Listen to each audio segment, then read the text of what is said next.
Focus Sport Club. Madame, Monsieur, bonjour. Madame, Monsieur, bonsoir. C'est un plaisir de vous avoir en notre compagnie. On se retrouve encore une nouvelle fois pour décrypter l'actualité sportive au Bénin, au-delà des frontières béninoises, avec les huitièmes de finale de la Champions League de football, avec la défaite du Paris Saint-Germain. Nestor Kilokou est sur le plateau. Il n'a certainement pas supporté cette défaite-là. On va y revenir vers la fin de cette émission. Mathias Kombou, c'est un plaisir également de vous avoir sur ce plateau. Mathias, bonjour, bonsoir. Bonjour Modeste Aniwanou, bonjour téléspectateurs, bonjour téléspectatrices, bonjour le sport béninois, le sport africain et le sport mondial. C'est toujours un plaisir pour moi d'être là, surtout quand je suis entouré de mes filles qui sont en passe de porter Gazelle et de la renvoyer en première division. Nous y travaillons, elles sont prêtes et on va y arriver. On a des jalousies. Oui. Ah oui, c'est des shorts jaunes et puis bon, des maillots qui ont la couleur blanche, qui ont des barrettes jaunes. Ça dit qu'elles ont de la jalousie un peu dans les veines. Et certainement, c'est Nestor Kilokou qui est sur ce plateau qui leur a imprimé ce rythme-là. Nestor qui est un grand jaloux également. Il est sur ce plateau. Nestor Kilokou, bonsoir. Bonsoir, Modeste. Le plaisir est pour nous de vous avoir encore. C'est un plaisir partagé. N'est-ce pas? Merci de m'inviter. Voilà. C'est vrai que Mathias Kombou, quand le sel n'est pas dans la sauce, on se pose mille et une questions. Ce n'est plus une sauce en ce moment-là, puisqu'elle n'est pas appétissante. Non, mais nous sommes au refuge du roi, avec une cuisine aussi africaine qu'européenne. Ici, il y a un savant dosage entre la sauce et le sel, et je pense que le PDG Nestor Kilokou met les ingrédients pour que la maison grandisse, parce que une maison qui vous accueille, vous devez normalement faire en sorte que cette maison soit connue. Et le refuge du roi, c'est un grand complexe. Nous avons un grand jardin, une plage. Hier, c'était l'apothéose avec les matchs qui ont été diffusés. Il y a une place de fête, une grande salle, et vous avez le bar, sans oublier la place où vous pouvez vous reposer à tout instant. C'est à Rivière-Soquet. Il faut faire un tour pour savoir ce qui se fait ici. Je ne suis pas en train de faire la publicité. Ah non? Ah non, puisque nous sommes dans l'antre, du refuge du roi. Voilà, vous n'avez pas parlé du VIP, parce que c'est un VIP superbement climatisé, on peut tout se permettre, mais on ne peut pas s'amouracher dedans. Vous confirmez avec moi, Mathias Kombou? Juste à l'autre mur, vous pouvez vous amouracher, vous pouvez venir seul, comme vous pouvez venir seul avec S à la fin. N'est-ce pas? Merci Mathias Kombou pour ce décor autant pour moi qui a été suffisamment planté. Gazelle de Rivière a débuté la deuxième phase du championnat de deuxième division de football avec une victoire 4-1. Je ne m'y attendais pas quand l'entraîneur m'a annoncé le résultat de cette explication-là.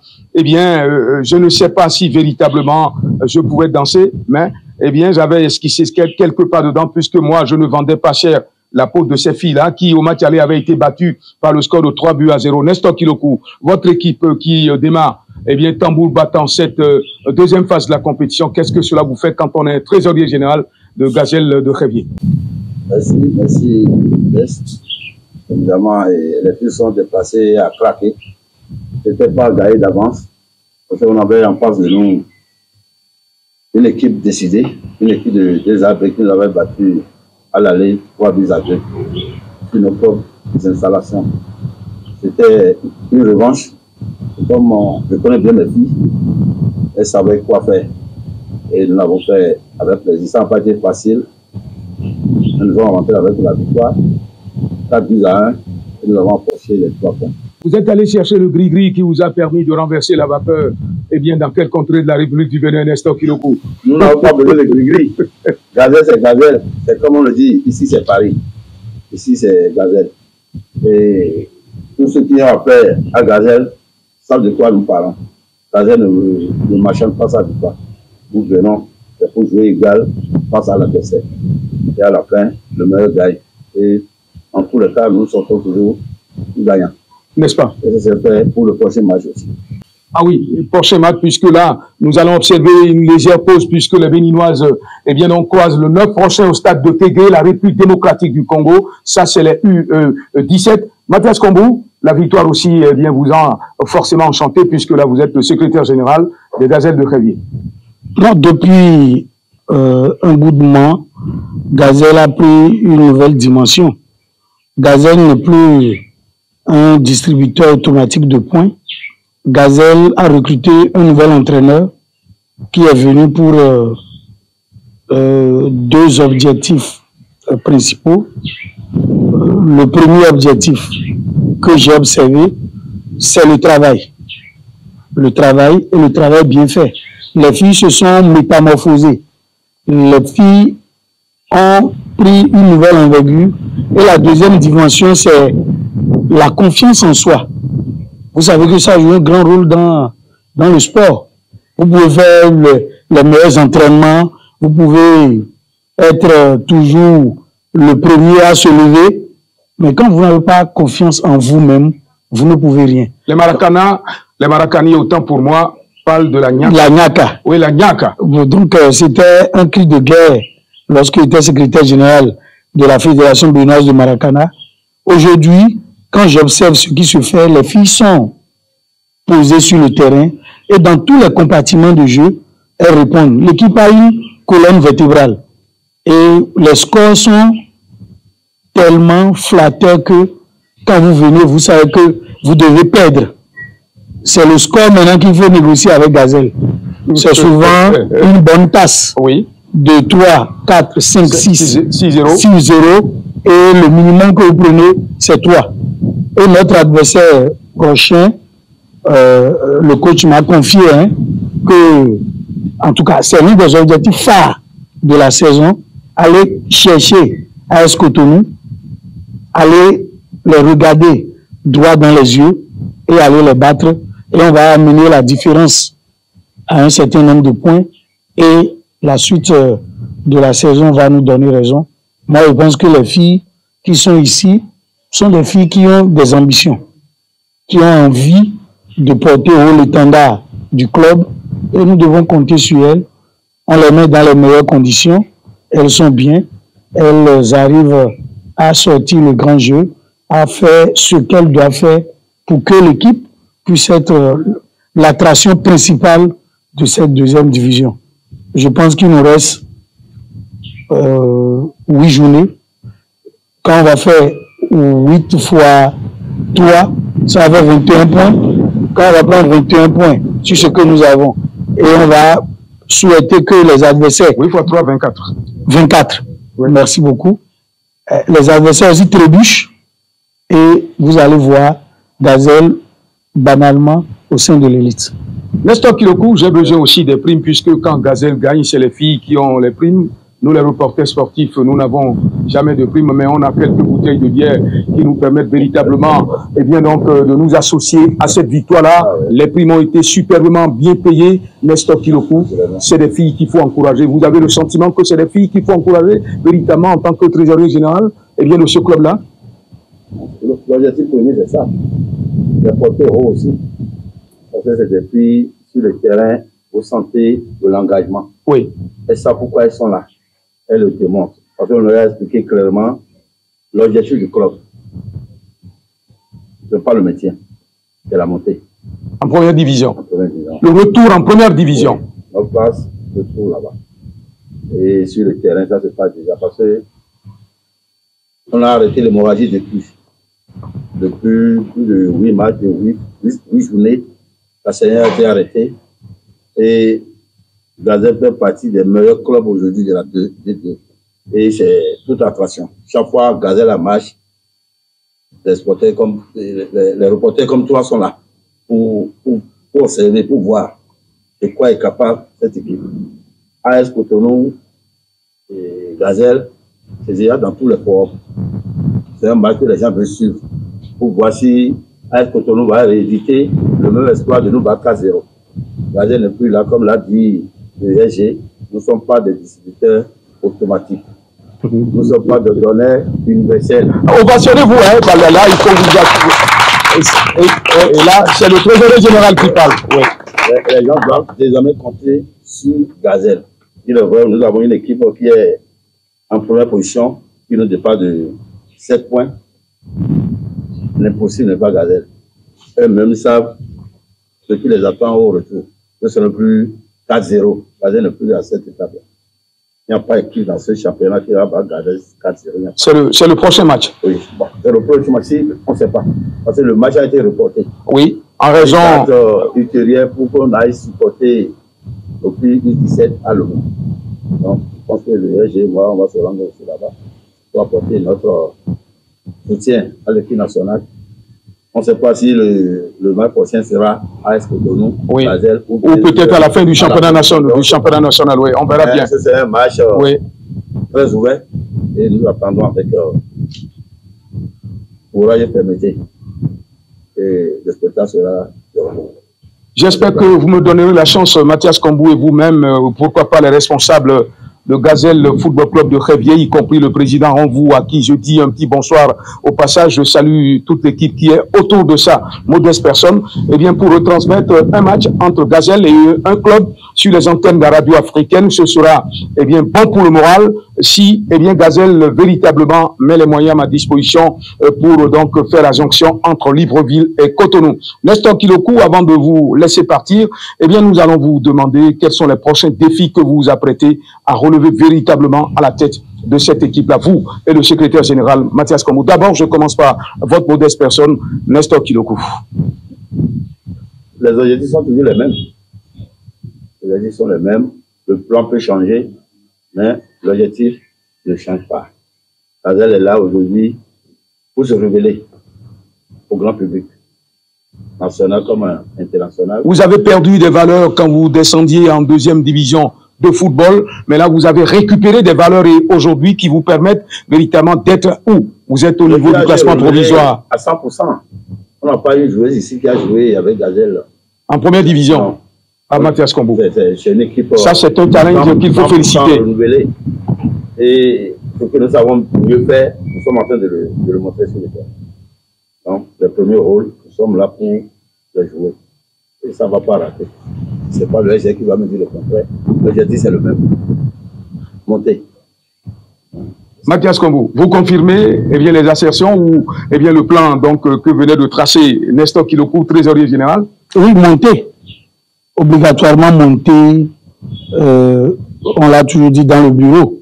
Notre place n'est pas en D2. Nos ambitions ne sont pas les ambitions d'un club qui ira décrescendo jusqu'à retrouver la queue.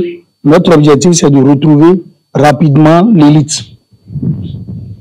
Et nous l'avons dit, s'imposer en première division et jouer une compétition africaine. Ça, c'est ce que nous pensons. Actionner vos responsables. Merci à vous. C'est ce que nous pensons tous les jours.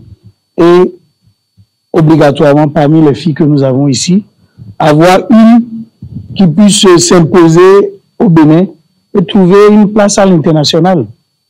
Et avoir la marque de Gazelle club formateur. Et enfin, nous souhaitons avoir une académie. N'est-ce pas? Oui. Une académie de football. Une académie de football. Donc les objectifs sont là, implacables. Mais il faut de gros moyens. Il faut se mettre ensemble pour que cela puisse arriver. Et je pense à cœur vaillant, rien d'impossible, dit-on. Et Gazelle va étonner, va continuer à étonner. À tout ce que l'homme fait, il ajoute le beau. Merci, merci. Djibril Tamsir Niane a dit à tout ce que l'homme fait, il ajoute le beau et le fini. Le beau, eh bien les filles sont en train de le construire véritablement. Et le fini, ce sera finir en beauté le championnat de deuxième division de football avec pourquoi pas, eh bien donc le titre dans l'escarcelle des Gazelle Football Club. Eh bien donc, de Révier, s'il vous plaît, ovationnez-vous. Puisque là, c'est un challenge que vous allez forcément réussir avec votre entraîneur qui croit formidablement. Ah oui, Nestor Kilokou, merci eh bien, de nous avoir honoré de votre présence sur ce plateau que vous connaissez véritablement bien. Un infini merci à vous. Nous allons donc observer une légère pause, le temps de permettre au trésorier général de Gazelle Football Club de Révier, Nestor Kilokou, PDG du Refuge du Roi, de se retirer pour nous permettre donc de recevoir un autre invité dans cette émission.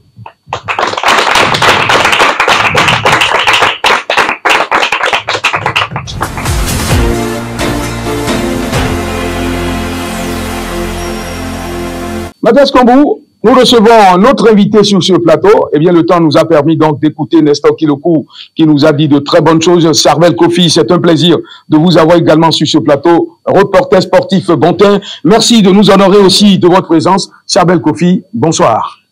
Bonsoir, M. Modeste, bonsoir à tous. C'est vraiment un plaisir d'être sur ce plateau avec vous. Merci pour l'invitation.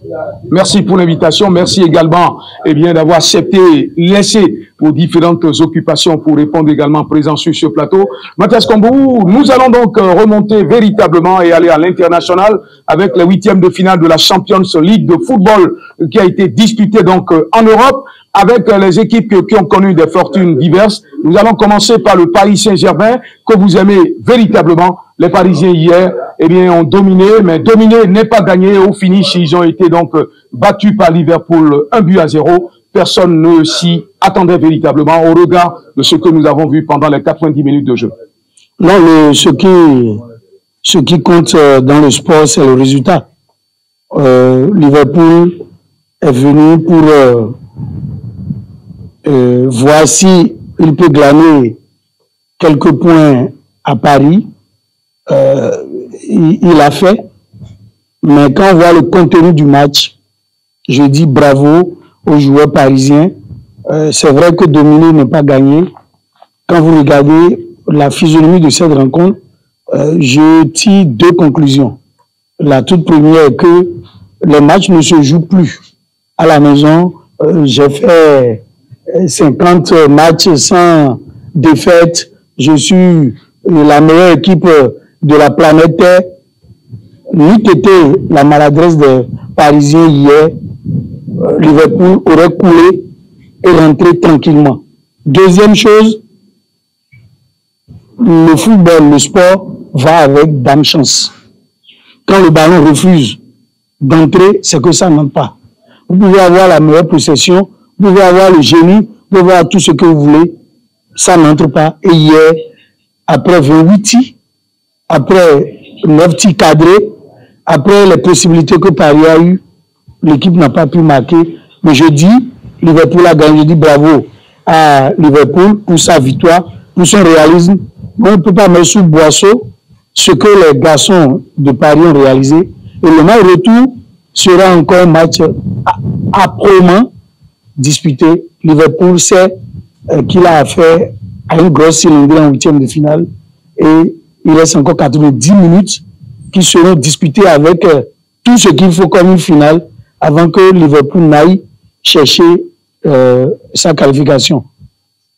Léger avantage pour Liverpool, mais le match sera très compliqué pour les deux équipes. Mardi prochain, donc, le match retour entre Liverpool et le Paris Saint-Germain. Vous avez également suivi cette explication. Est-ce qu'au regard de ce qui s'est passé au Parc des Princes, vous avez le sentiment que les Parisiens sont capables de renverser la vapeur quand ils seront en terre britannique? Vous savez, le football, c'est pas de la mathématique. Le football, c'est pas non plus une science exacte. Donc, je pense que tout peut se jouer. Encore que c'est un match à élimination directe, tout peut se jouer. On a vu hier que le Paris Saint-Germain était largement au-dessus de cette équipe de Liverpool. Il n'a jamais réussi à marquer une seule fois. Enfin, les statistiques sont là. Quand vous êtes une équipe qui a la prétention d'aller chercher cette coupe au camp de rail que vous n'avez jamais remportée dans votre histoire, et il faut faire mieux. Liverpool n'a eu besoin que de seulement 2 tirs pour marquer un but et gagner la rencontre. Et là, on dit qu'en football, on s'en fout de la possession, on s'en fout de tout ce que vous foutez durant la rencontre. Tout ce qu'on veut, c'est la victoire, c'est les 3 points, comme on le dit. Mais là, je dis tout simplement que Paris Saint-Germain aura fort à faire parce qu'en fait, c'est pas gagné d'avance. Ils ne seront pas au Parc des Princes, ils n'auront pas tous leurs supporters avec eux. Et vous savez combien de fois le football est chéri en Angleterre. Quand il s'agit surtout de la plus prestigieuse des compétitions, c'est tout le monde qui s'allie contre l'adversaire. Et là, je ne pense pas que le Paris Saint-Germain va afficher le même visage que l'équipe a eu affiché durant cette première explication. Liverpool, vous le savez, depuis le début de la saison, Liverpool a terminé premier de cette phase régulière en phase de groupe et c'est la meilleure équipe de la saison, si on le veut ou pas. C'est une équipe qui n'a plus rien à démontrer en première ligue. L'équipe est leader avec un très bon avantage sur son dauphin. Donc, mathématiquement, je pense que Liverpool est au-dessus de cette équipe-là. Et le fait d'avoir encore remporté cette premier match donne quitus tout simplement pour cette équipe dirigée par Ancelotti qui a réussi à insuffler à cette équipe-là qui, je pense, ira certainement au prochain. Est-ce que vous confirmez que l'expérience de cette équipe de Liverpool a eu raison du Paris Saint-Germain? Bien sûr, tout chez nous sur l'expérience. Moi, personnellement, ce que j'ai toujours reproché à l'équipe du Paris Saint-Germain, oui, depuis toutes les générations que nous avons vu passer par là, c'est le manque d'inexpérience. Le Paris Saint-Germain n'apprend pas de ses erreurs. Qui vous souviennent que depuis 2 ou 4 ans maintenant, l'équipe n'a jamais franchi l'étape des quarts de finale. Son meilleur résultat, c'était une finale perdue contre Bayern Munich 1-0 en 2020. Oui. Et depuis, plus rien du tout. C'est difficilement on arrive à atteindre les quarts de finale. Donc, l'équipe n'arrive pas à prendre de ses erreurs. Et l'expérience, quand on va parler de Liverpool, Liverpool a déjà remporté cette compétition-là. Je pense que dans la hiérarchie, Liverpool est très bien placé, qui a déjà remporté plus de 3 fois la Coupe aux grandes oreilles. Donc, en matière de ces champs de rendez-vous, Liverpool est vraiment dans son marigot. Liverpool sait gérer. Et vous avez des garçons comme Mohamed Salah qui n'a plus rien à prouver, qui a déjà disputé cette compétition plusieurs fois. Alisson qui est dans la vue.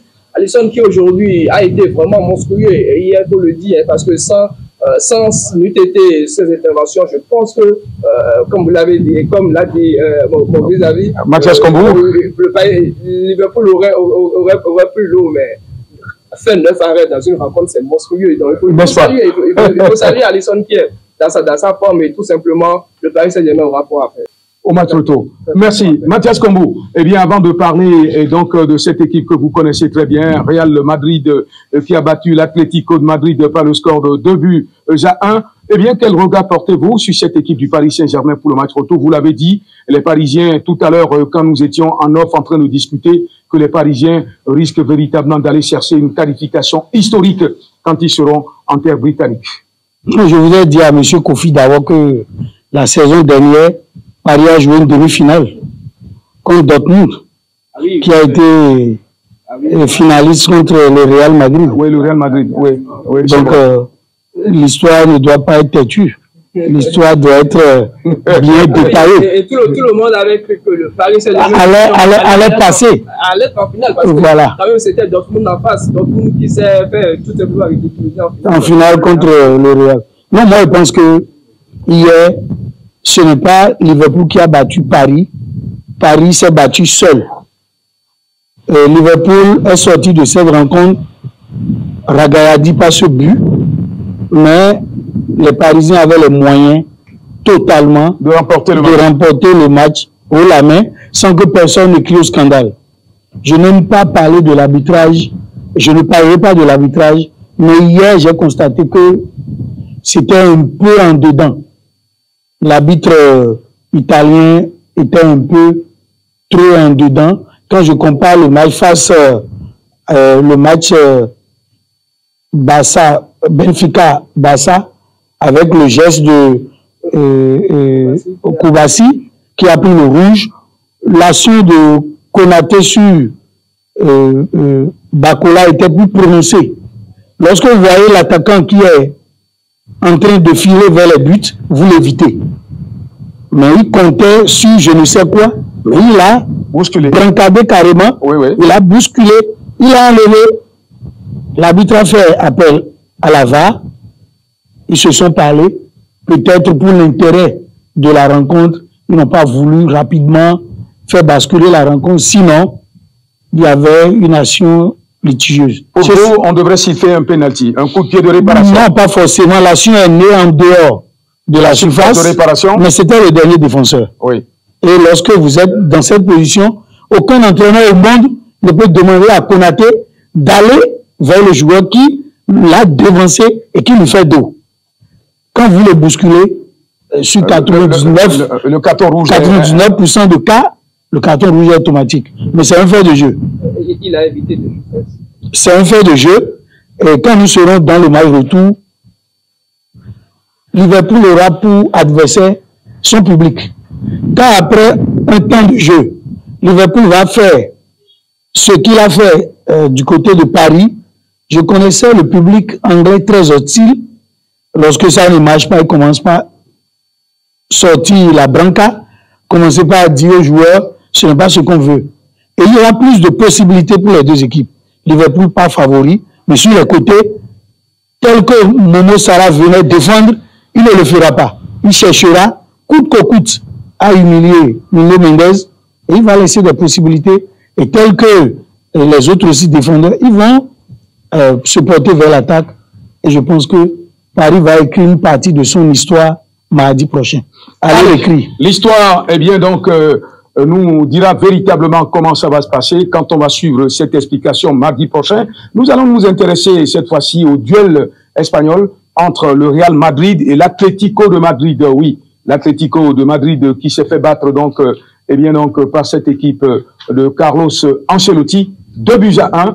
Eh bien, comment voyez-vous cette explication? Le match retour s'annonce aussi à ce niveau-là explosif. Et indécis. Avantage pour Real, mais avantage trop minime. Le but marqué par Atlético à Bernabéu va compter extrêmement, mais le match sera ouvert.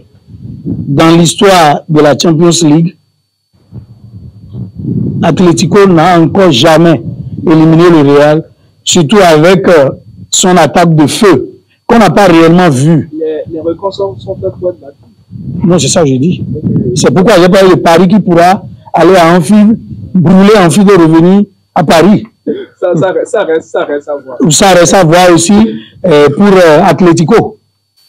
Moi, je pense plutôt que le match entre le Real Madrid et l'Atlético, c'est plus un match où on ne peut pas pronostiquer non plus le vainqueur, mais quand vous basez sur la forme des deux équipes actuellement, les deux équipes se valent et ça va se jouer à rien du tout. Vous avez vu ce match aller, moins d'erreurs, on aurait peut-être assisté encore à un match parce que les dernières confrontations entre les deux formations c'était sur un match en Liga. Et là, on tendait vers le match avant que Valdias ne sorte ce petit pied là qui a permis au Real Madrid de prendre cet avantage. Mais rien n'est encore dit, comme vous l'avez dit. Moi, je pense plutôt que Atlético de Madrid à la maison, c'est très difficile à jouer, surtout si vous avez fait un peu.